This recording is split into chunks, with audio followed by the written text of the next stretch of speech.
Hi everyone. So this is part 1 and there are the points which is historical background, making of constitution, salient feature of the constitution, preamble of the constitution, union and its territories, citizenship, fundamental rights, DPSP of, and apart from this fundamental duties, amendment of the constitution and basic structure of the constitution.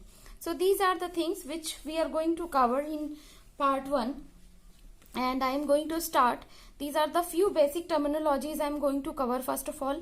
Then I will go one by one with the chapters because these are very important. Each and every chapter, these conceptual clarity will help you to understand.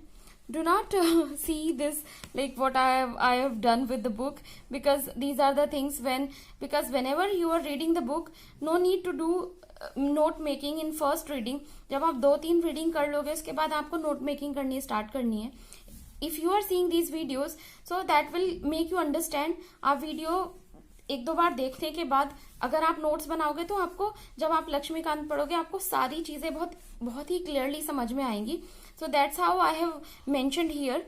सो आप notes making करिए अपने खुद से, because किसी भी source में properly आपको notes making आपकी खुद की लैंग्वेज वाली नहीं मिलेंगी. तो आपको जब अपनी खुद से नोट मेकिंग करोगे, when you will be able to answer right, you will be able to solve the questions of prelims and mains both. So that will give you clear understanding and it will help you to give the answers in mains also. Because बहुत सारे questions ऐसे होते हैं कि DPSP और fundamental rights में कौन prevail करेगा. सो ये सारे क्वेश्चंस जब आप ये सारे इन डेप्थ स्टडी करोगे तभी आप इजीली क्वेश्चन के आंसर्स दे पाओगे. So let's come to the point and discuss few points regarding that. So first of all, this is the class 7th and we are starting. जितने भी last के जो भी चैप्टर्स मैंने क्लियर किए हैं, टर्मिनोलॉजीज क्लियर किए हैं, उसके बेसिस पे ही ये क्वेश्चंस हैं. If you will be able to solve these very very easy questions, that will make you understand कि हाँ आपकी जो किस लेवल पे आपको अंडरस्टैंडिंग डेवलप हुई है. और सो that will give you clear understanding कि आपको जो भी टॉपिक्स हैं अभी तक वो कौन कौन से टॉपिक्स इजीली क्लियर हुए हैं और उसके बेसिस पे आप आंसर कर पाओगे. So the first question will be the ultimate sovereign in Indian polity, which among the following is supreme? So इन सब में सबसे ज्यादा सुप्रीम कौन है? So if you talk about Parliament, Council of Minister, Higher Judiciary and People of India, so it is understood. मैंने first second lecture में और third में भी ये चीज बताई है. People of India is the supreme in the constitution because constitution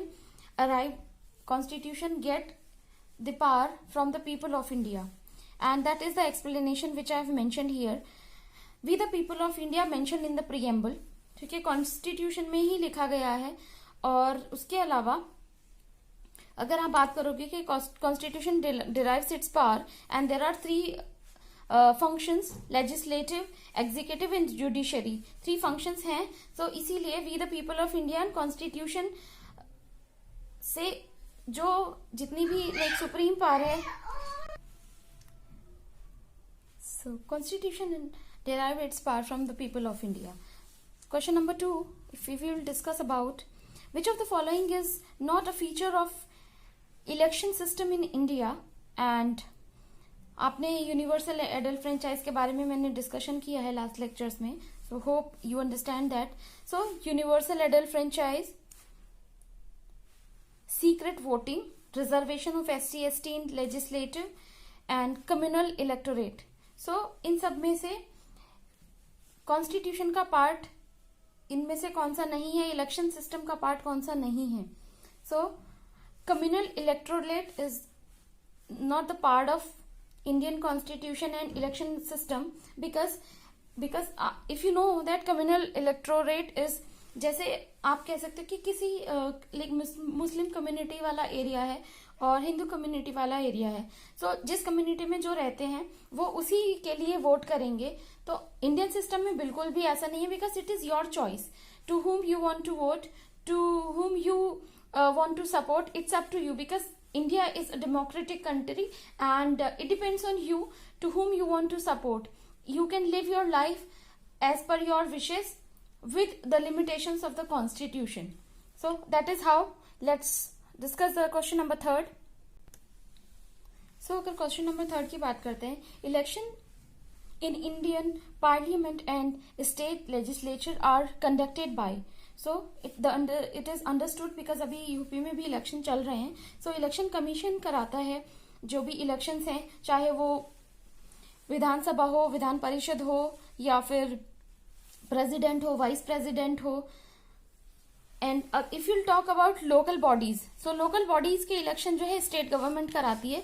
सो ये चीजें आपको ध्यान में रखनी पड़ेंगी कि इलेक्शन कमीशन किसके वोट करवाता है और लोकल गवर्नेंस के वोट कौन करवाता है. तो हर स्टेट अपनी जो लोकल गवर्नेंस है उसके वोट करवाता है, बाकी जितने भी इलेक्शन है वो इलेक्शन कमीशन करवाती है. Apart from this, if you have heard about VVPAT, ये न्यूज में भी था पहले, बिकॉज अभी रिसेंट में नहीं है, बट यू शुड अवेयर, कभी कभी बाई चांस क्वेश्चन आ जाता है, what is VVPAT. So the full form of VVPAT is voters verifiable paper audit trial. Let's discuss question number 4th. That will give you clear understanding. So, in election system, based on which act? So, election system जो है, India का election system है, किस act पे based है? So, just go to the options so that you can easily negate that. So, representative of people act, मैंने यहाँ पे आंसर दिए गए हैं because all of a sudden आप इजीली इसमें से क्योंकि मुझे पता नहीं चलेगा कि हाँ कौन आंसर कर रहा है, that's why I have mentioned here answer also. So representative of people act 1951 is the basis of the Indian elections, और उसी के बेसिस पे होते हैं. अगर आप let me explain about the options also. So direct democracy Switzerland में है, जिसमें लोग डायरेक्टली वोट करते हैं साथ आके, और फिर वहां पे गवर्नमेंट का फॉर्मेशन होता है. प्लेबिसाइट और रेफरेंडम की बात करोगे तो प्लेबिसाइट और रेफरेंडम क्या है, जनमत संग्रह. तो उसमें क्या होता है कि लोग एक साथ कलेक्टिवली डिसीजन लेते हैं. जैसे वहां पे किसी भी चीज को लेके पोल्स वो जारी कर दिए जाते हैं, उसके बाद वहां पे लोग उसके बेसिस पे वोट्स करते हैं, एंड उसी के बेसिस पे लॉस या किसी भी चीज का फॉर्मेशन होता है. सो जनमत संग्रह, या फिर कह सकते हो कि अब लोगों की ओपिनियन ली जाती है. So let's discuss about in which article is the world state constituted. So if I'll talk about जो भी state की definition कह सकते हो, state के बारे में बताया गया है. I've described in a very broad perspective in class 5th, so you can go to the reference from that as well. So article 12 and article 52 में clearly mention की है definition of state and about state कहाँ पे mention किया गया है constitution में. Apart from this, constitutional monarchy in which state. So constitutional monarchy के बारे में भी I described a lot, UK में है ये. And let me tell you about the monarchy system. So here I have mention, I have created an image, it's a queen और king. उसमें जो ये पार्लियामेंट है, पार्लियामेंट जो भी लॉ बनाती है, ये राजा रानी के सामने प्रेजेंट किया जाता है, और राजा रानी उसको देखते हैं, उसके बाद उसे पास कर देते हैं. उसके बाद पूरे स्टेट में वही लॉ फॉलो होता है. So in this system the parliament is strongest in the world, and this system is functional in Britain, और आप कह सकते हो कि यूके में है. Apart from this, let's go to the next question. India has democracy. So India में जो डेमोक्रेसी है वो कौन सी है? सो इंडिया में इनडायरेक्ट डेमोक्रेसी है, एंड आप उससे कह सकते हो यूनिवर्सल एडल्ट सफरेज है, 1 वोट 1 वैल्यू. सो हर किसी का वोट इक्वल होता है यहाँ पे, इसीलिए इसे यूनिवर्सल एडल्ट सफरेज कहते हैं. If I talk about national voters day 25 जनवरी, बहुत एक्सप्लेन करने की इसमें जरूरत है नहीं. If I'll talk about what is the meaning of suffrage, so right to vote is the universal suffrage. जिस क्वेश्चन आंसर की फॉर्म में है, सो आप जस्ट एक ध्यान में रख सकते हो. What is the constitution?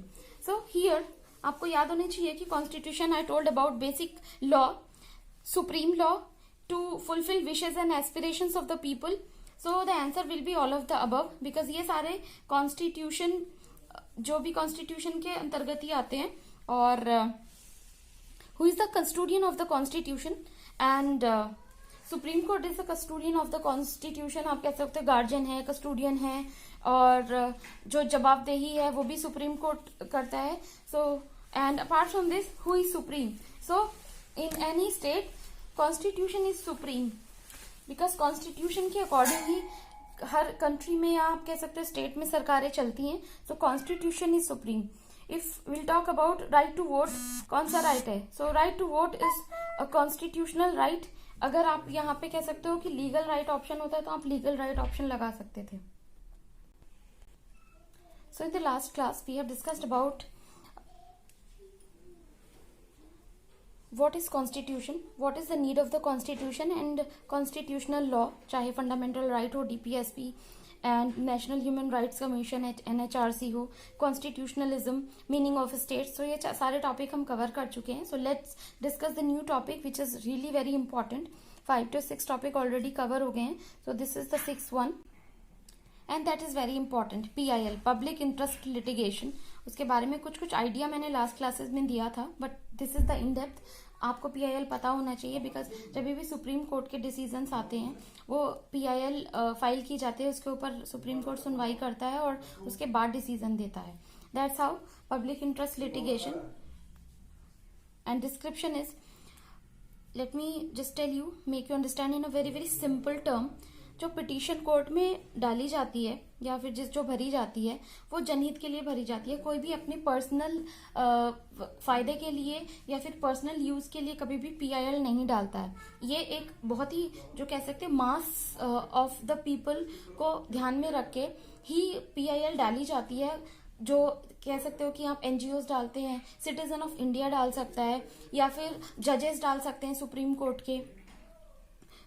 वो सारे कलेक्टिवली सोचते हैं कि हाँ, किसी भी लोगों के हित में क्या चीज है, या कुछ भी किसी का फंडामेंटल राइट्स वायलेट हो रहे हैं, तो कलेक्टिवली एक साथ आके PIL डाली जाती है. सुप्रीम कोर्ट उसके ऊपर सुनवाई करता है. तो हजारों लाखों PIL डलती हैं, बट जो सबसे ज्यादा कहते हो कि जो पीपल के लिए ज्यादा बेनिफिशियल है, या जिसको स्टार्ट करने से और जिसके डिसीजन से बहुत mass of the people will impacted and get the benefit, then only Supreme Court take few cases only, and then we see about the PIL and decision of Supreme Court.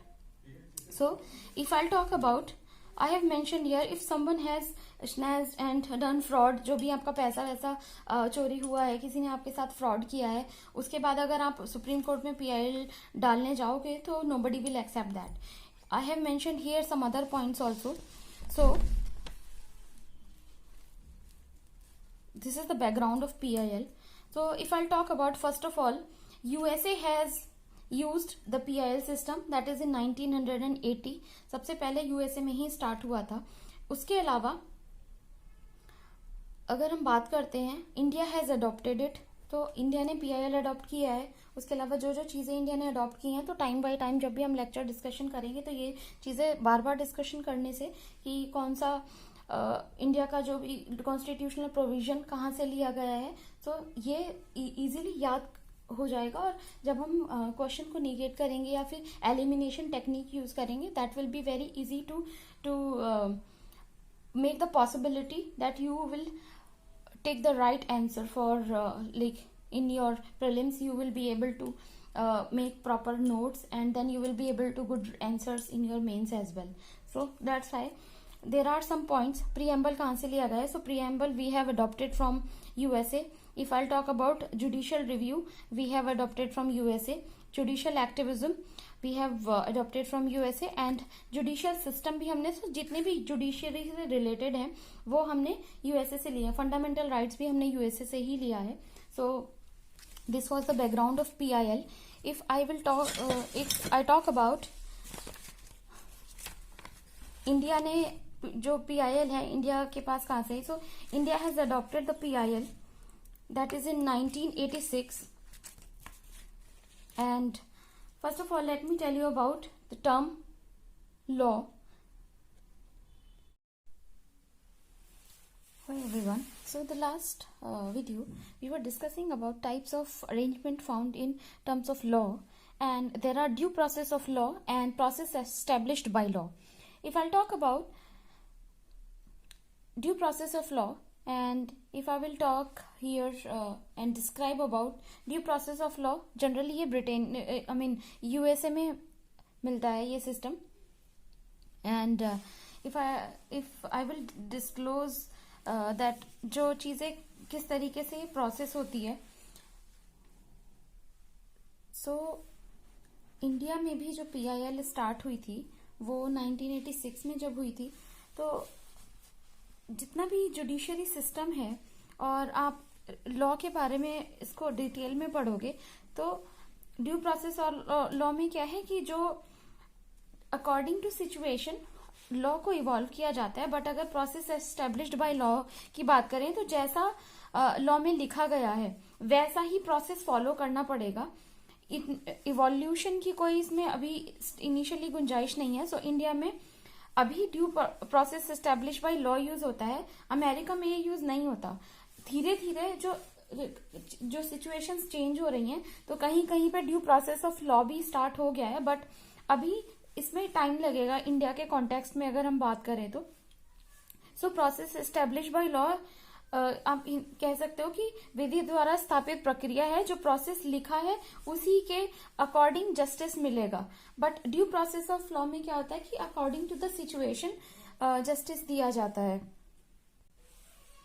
So if I talk about PIL and in the context of India, PIL जो introduce की गई थी India में 1986 में justice PN Bhagwati and VR Krishna Iyengar ने की थी.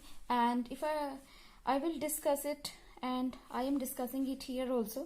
So 1986 में जब PIL स्टार्ट हुई, so उसका जो कॉन्टेक्स्ट था कि दिल्ली में जो भी आसपास की फैक्ट्रीज थी, हैजार्डियस गैसेस वहां से रिलीज हो रही थी and the health was getting affected like by nearby areas. उसकी वजह से काफी ज्यादा प्रॉब्लम एंड सिचुएशंस काफी क्रिटिकल होती जा रही थी. सो इस कॉन्टेक्स्ट में देखते हुए justice PN Bhagwati and VR Krishna Iyengar ने डिसाइड किया एंड PIL का कॉन्सेप्ट लेके आए. वो PIL हर कोई ऐसे नहीं डाल सकता है. अगर हम बात करते हैं PIL कौन फाइल कर सकता है सुप्रीम कोर्ट में, सो PIL एक ऐसा बॉडी है, बिकॉज मैंने डिस्क्राइब भी किया है कि आप अपने पर्सनल इंटरेस्ट के लिए यूज नहीं कर सकते. You have to be very particular. So PIL जब भी फाइल की जाती है तो जनहित में फाइल की जाती है कि mass number of people will be getting the benefit from that. So PIL तभी सुप्रीम कोर्ट एक्सेप्ट करती है. So if let's discuss about कि किस किस कंडीशंस में आप कह सकते हो कि एनवायरमेंटल इशू पे which is like the mass population is affected by this, उसके बेसिस पे कह सकते हो. जैसे किसी का फंडामेंटल राइट्स का वायलेशन हो रहा है, उसके बेसिस पे भी कह सकते हो. Right to life, right to like freedom of speech, freedom of expression and religion के बेसिस पे. अपार्ट फ्रॉम दिस जैसे कि फार्मर बिल था, उस पे भी PIL हुई थी कि फार्मर्स प्रोटेस्ट क्यों कर रहे हैं. सो जिसका कॉन्टेक्स्ट में भी कह सकते हो आप, which is related to the welfare of the people, उसके लिए भी की जा सकती है PIL. And in detail PIL आई कहाँ से. सो 3 थिंग्स कहाँ पे फाइल की जा सकती है.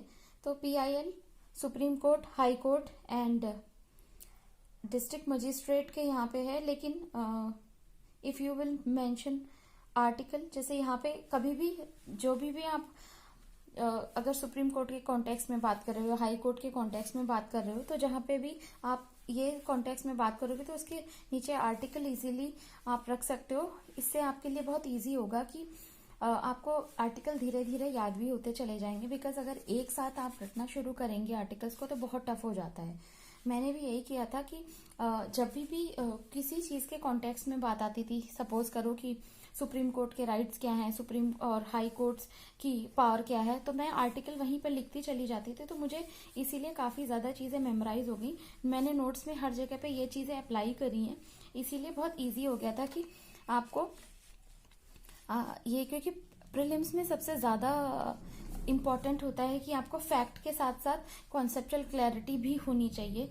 That is giving you a chance, high chances to clear the exam. बहुत इजी हो जाता है. So let's discuss. So can fill following 3 courts. So supreme court में भी हो सकती है PIL, हाई कोर्ट में भी एंड डिस्ट्रिक्ट कोर्ट में भी. सो सुप्रीम कोर्ट में अंडर आर्टिकल 32 के थ्रू, और हाई कोर्ट में बात करेंगे तो आर्टिकल 226, एंड अगर आप बात करते हैं CRPC या आप कह सकते हो सेक्शन 133 के अंडर आप PIL फाइल कर सकते हो. अपार्ट फ्रॉम दिस कौन कौन PIL फाइल कर सकता है? सो सिटीजन ऑफ इंडिया होना चाहिए, चाहे वो लॉयर हो, जज हो, या फिर सेल्फ हेल्प ग्रुप से भी कई बार PIL फाइल की जाती है. So these are the main people. Citizen of India होना चाहिए और किसी इस कॉन्टेक्स्ट में. So first of all I have a question, do you know PIL constitution में पहले शामिल था या नहीं था? सो आंसर है नो, बिकॉज अगर आप पहले देखोगे तो पहले PIL की बात नहीं होती थी. बट हाँ, जब जैसे मैंने डिस्क्राइब किया कि PIL इंडिया में इंट्रोड्यूस किया justice PN Bhagwati and VR Krishna Iyengar ने for the human welfare and because of the hazardous condition of environment in Delhi.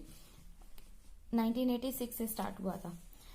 Current में आप कह सकते हो कि करंट सिनेरियो NJAC का मैंने डिस्क्रिप्शन भी दिया था कि NJAC national judicial appointment commission के डिस्कशन पे 2015 में आया था ये. सो इस बेसिस पे जब सुप्रीम कोर्ट ने देखा कि parliament is intervening in the functionalities of judiciary, because NJAC में क्या था कि 6 मेंबर होंगे, 2 CJI जजेस होंगे हाई कोर्ट के, उसके अलावा 2 other person will be there. So उससे जो भी गवर्नमेंट का इन्फ्लुएंस अगर जुडिशरी में भी आ जाएगा, that will be really tough और कॉन्स्टिट्यूशन का वायलेशन होगा. बिकॉज आर्टिकल 50 में दिया गया है कि जुडिशरी एंड एग्जीक्यूटिव या लेजिस्लेचर की पावर बिल्कुल सेपरेट है. अगर पार्लियामेंट जुडिशरी के लॉ बना देगी तो फिर ये तो वायलेशन होगा कॉन्स्टिट्यूशन का. इसीलिए सुप्रीम कोर्ट ने PIL एक्सेप्ट की and then supreme court has gone through all the procedures. जैसे कि क्योंकि NJAC में क्या होता था कि एक कोलिजियम होता था, कोलिजियम सिस्टम से जजेस के अपॉइंटमेंट्स होते थे, चाहे CJI का अपॉइंटमेंट हो, चाहे जजेस ऑफ हाई कोर्ट हो, चाहे नॉर्मल जजेस ऑफ सुप्रीम कोर्ट हो. तो सबका जो अपॉइंटमेंट होता था कोलिजियम सिस्टम से होता था. बट 99 कॉन्स्टिट्यूशनल अमेंडमेंट एक्ट 2015 के बाद NJAC का फॉर्मेशन कर दिया पार्लियामेंट ने, और उसके बाद बोला कि NJAC के थ्रू ही अब अपॉइंटमेंट होंगे. इसी बात पे सुप्रीम कोर्ट ने PIL एक्सेप्ट की थी और उसके बाद से ये जो भी लॉज थे उस पर सुनवाई हुई. And let's discuss, just give me a minute. So सब लोग यही सोच रहे थे कि 2015 में जब न्यूज में फ्लैश होता था, because when I was taking this lecture तो उन्होंने ये एग्जांपल दिया था. So that's how I am able to relate that. तो 6 मेंबर्स होते थे 2015 के अकॉर्डिंग. NJAC में बोला था कि CJI होंगे, लॉ मिनिस्टर होंगे उसमें, एंड जजेस ऑफ सुप्रीम कोर्ट होंगे 2, और उसके अलावा 2 अदर डिस्टिंग्विश मेंबर्स. सो ये 2 अदर डिस्टिंग्विश मेंबर्स गवर्नमेंट से भी हो सकते थे, अदर लॉ को जानने वाले हो सकते थे, ये कोई भी हो सकता था, ऐसा कुछ सर्टेन नहीं था. इसीलिए supreme court has taken this PIL और उसके बाद ही इस पे सुनवाई हुई थी.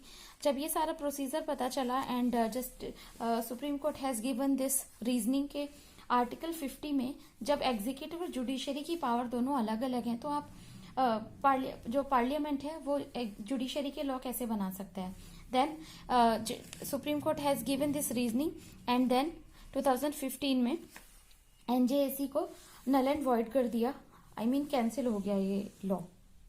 सो here I have mention this point के आर्टिकल 50 में मेंशन था कि डिवीजन ऑफ पावर है under article 50.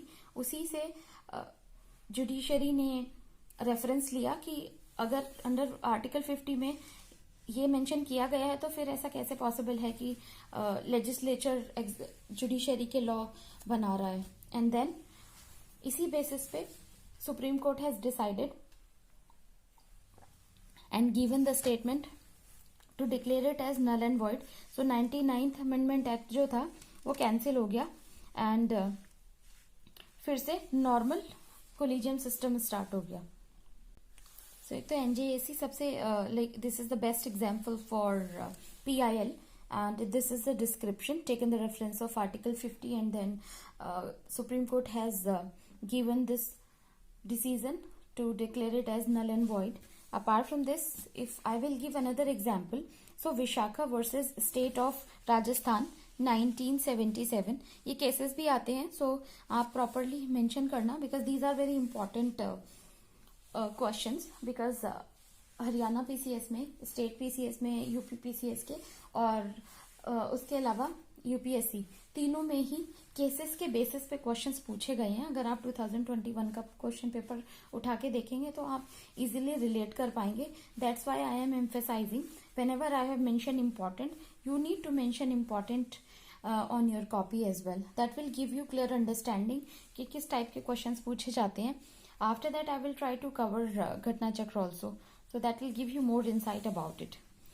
So Vishakha guideline में क्या था? It is related to like physical assault or sexual harassment at workplace. इसी के विरुद्ध जो विशाखा गाइडलाइन का जो राइट दिया गया था, सो जो भी केसेस हैं सेपरेटली हम डिस्कस करेंगे, बट अभी के लिए जस्ट टेक द रेफरेंस कि इस केस के अगेंस्ट भी पीआईएल फाइल की गई थी and supreme court has taken that. Apart from this, farmers bill के लिए भी पीआईएल फाइल की गई थी. उसमें मेंशन था कि हाँ, ये फार्मर्स ऐसे प्रोटेस्ट कैसे कर सकते हैं, but supreme court has said that because this is the right of farmers, and in this democratic country everybody has this right to express their views on any law, because if the parliament has made any law as farm bill has introduced, that time farmers were not satisfied about that, and that's why they have protested for so long.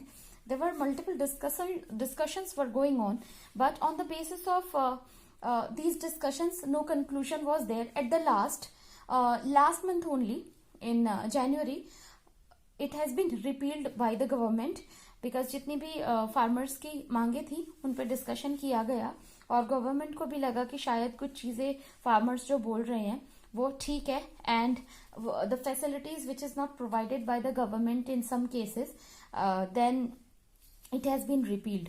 So farm bill के बारे में हम next किसी और class में बात करेंगे. So this is all about the in the context of PIL. Let's discuss about judicial review, because that is also very very important. So let's discuss about judicial review, because these terminologies will come again and again when we will be entering in the polity core sections. So ये सारी चीजें आपको पहले से पता होनी चाहिए. That will give you clear understanding about these terminologies in polity. अगर ये सब clear होगा तो फिर polity पढ़ना बहुत आसान हो जाएगा. So first of all, judicial review, I mean न्यायिक समीक्षा, how it is like came in the picture from where we have adopted it. What is judicial review, how to do judicial review, and article of judicial review. So these are some important questions we can ask, and then we can analyze it accordingly. So because ये questions मैंने इसीलिए mention किए हैं कि आपकी analytical approach develop हो सके. because मैंने जब questions note making मैंने किया है, so I asked कि ये कैसे हुआ, then I searched it कि हाँ इसका क्या क्या reasoning थी, then I represented in this form. So I think it will help you accordingly. So whenever you will be going to these lectures, जो भी मैंने लाइक यहाँ पे वीडियोस क्रिएट किए हैं, सो आप लक्ष्मीकांत पढ़ोगे और ये लेक्चर्स देखोगे, आपको एक एक चीज बहुत क्लियरली समझ में आएगी जुडिशियल रिव्यू क्या है. Because I simplified in a simple term as an aspirant, और उसके बाद जो चीजें समझ में आई हैं, बिकॉज ये चीजें फिर इजीली याद हो जाती हैं. लक्ष्मीकांत की लैंग्वेज जब आप सारा कुछ समझने के बाद यूज करोगे तो that will be very easy for you, because आपको क्लियर अंडरस्टैंडिंग होनी चाहिए किसी भी टॉपिक को लेके. चाहे आप पार्लियामेंट की बात करो, Rajya Sabha, Lok Sabha, there are some facts as well as some concept. So ये चीजें आपको क्लियर होंगी तो आगे के लिए चीजें बहुत आसान हो जाएंगी. सो let's discuss about judicial review and let me show you. First of all, so judicial review is also like judicial review की पिटीशन डाली जाती है. सुओ मोटो नहीं होता, मतलब सुप्रीम कोर्ट खुद से इसको अपनी तरफ से इंट्रोड्यूस नहीं कर सकती, अपने आप से जुडिशियल रिव्यू नहीं कर सकती. जब कोई पिटीशन डालेगा उसके बाद ही सुप्रीम कोर्ट उसको एक्सेप्ट करेगी और उसके बाद ही उस पर सुनवाई होगी. एंड तब किसी कोई लॉ बनता है उसके अगेंस्ट जब पीआईएल फाइल होती है, उसके बाद उसको जुडिशियल रिव्यू के लिए सुप्रीम कोर्ट एक्सेप्ट करती है, and then only Supreme Court will give the judicial review thing. So first of all judicial review की जो पावर है सिर्फ high court and supreme court के पास ही है, किसी अदर कोर्ट के पास नहीं है. Okay, and that is under article 32 and 226. Apart from this, if discuss about, so executive and legislature दोनों ही जब एग्जीक्यूटिव या लेजिस्लेचर जब कोई भी ऑर्डर देता है, उसके बाद वो ऑर्डर जो है नल लाइक वॉइड है या नहीं है, या फिर सही है या नहीं है, उसके लिए सुप्रीम कोर्ट और हाई कोर्ट के पास पावर होती है उसका रिव्यू करने की. सो इसके अलावा let's discuss about, if you have heard about ordinance. तो एग्जीक्यूटिव ऑर्डर क्या होता है या अध्यादेश क्या होता है? So ordinance is the session. आपने सेशन के बारे में सुना होगा, 3 तरह के सेशंस होते हैं पार्लियामेंट में: budget session, monsoon session and winter session. So January, June and October 3 months होते हैं जिसमें आप कह सकते हो कि पार्लियामेंट की छुट्टी होती है 3 महीने में. तो अगर कोई भी इम्पोर्टेंट लॉ है तो वो इन 3 महीने में जो प्रेसिडेंट होते हैं वो एक ऑर्डिनेंस, एग्जीक्यूटिव ऑर्डिनेंस पेश करते हैं. उसमें वो पूरे पार्लियामेंट को बुलाते हैं कि किसी पर्टिकुलर सब्जेक्ट पे लॉ बनाना चाहिए. जैसे चाइल्ड, सो जो छुट्टी वाला टाइम होता है जनवरी, जून एंड अक्टूबर का, सो उसको रेसेस पीरियड कहते हैं, या आप कह सकते हो छुट्टी. उस टाइम पे कोई और सेशन नहीं चल रहा होता है. इसी में like I have mentioned here, so you can mention, and like जुलाई से अगस्त एंड सितंबर तक चलता है, नवंबर टू दिसंबर चलता है, फरवरी टू मई चलता है. सो जो जनवरी मंथ है, I have mentioned here, January, June and October recess period होता है, उसमें पार्लियामेंट की छुट्टी होती है. सो नेक्स्ट, सो जब पार्लियामेंट का रेसेस पीरियड होता है तब प्रेसिडेंट उनको स्पेशल सेशन के लिए इनवाइट करते हैं एंड किसी भी इम्पोर्टेंट सब्जेक्ट पे लॉ बनाया जाता है. जैसे कि 2019 में 8 जनवरी को president has invited for special session and that is called ordinance. और उसमें चाइल्ड सेक्सुअल हैरेसमेंट के बेसिस पे लॉ बनाने के लिए प्रेसिडेंट ने ऑर्डिनेंस जारी किया था. सो ऑर्डिनेंस की जो पावर है प्रेसिडेंट की, it comes under article 123. And governor के पास भी सेम पावर होती है ऑर्डिनेंस की स्टेट के लिए, वो आर्टिकल 213 होती है.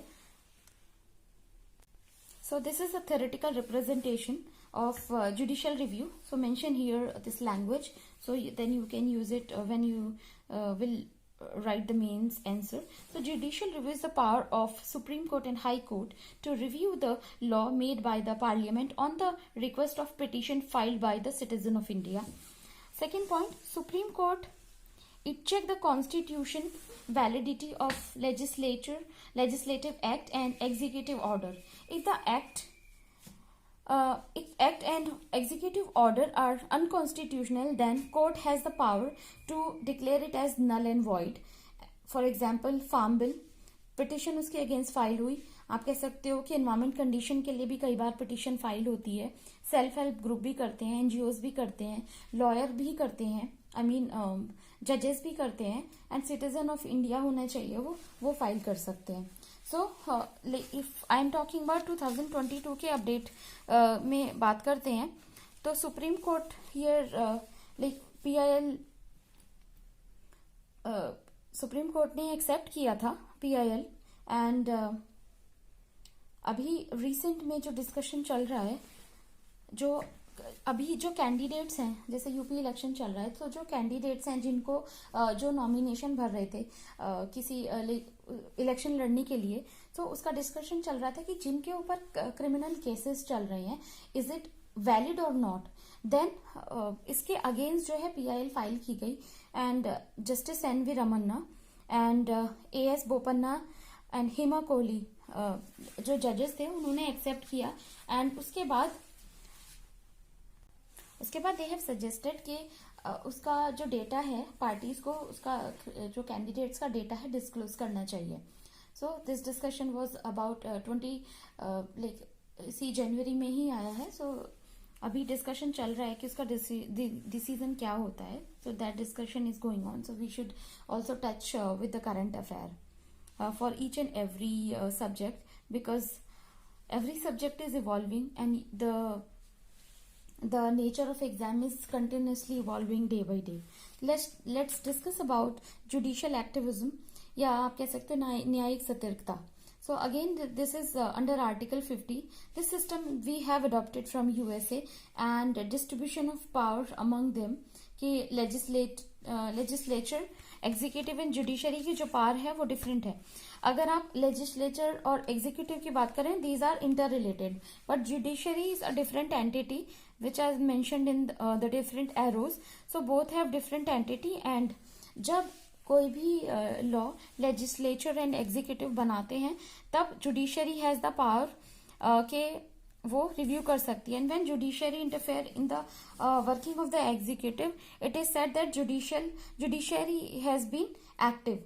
किसी भी डिसीजन को ले सकते हैं हम, which I have mentioned here, so that will give you clear understanding about this as well.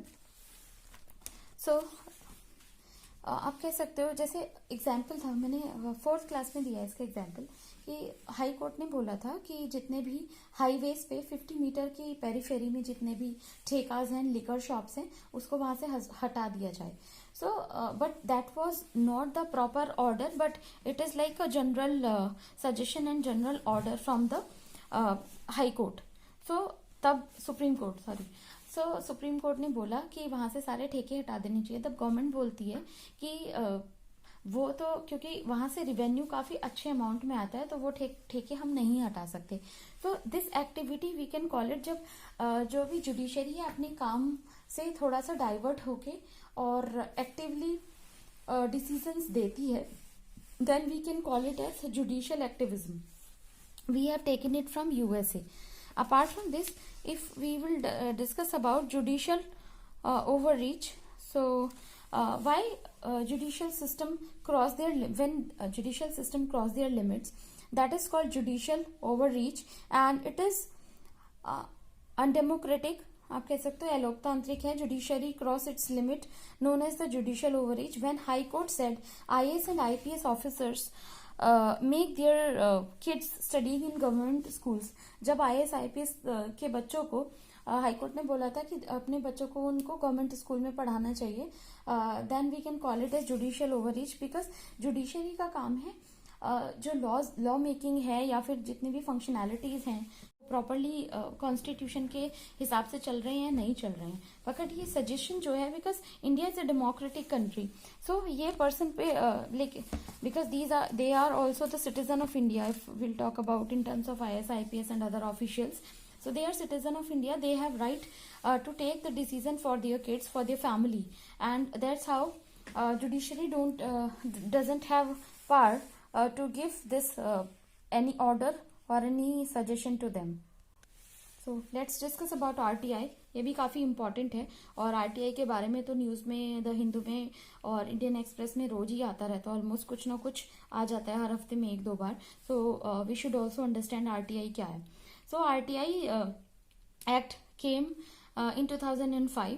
आप कह सकते हैं इसे सूचना का अधिकार.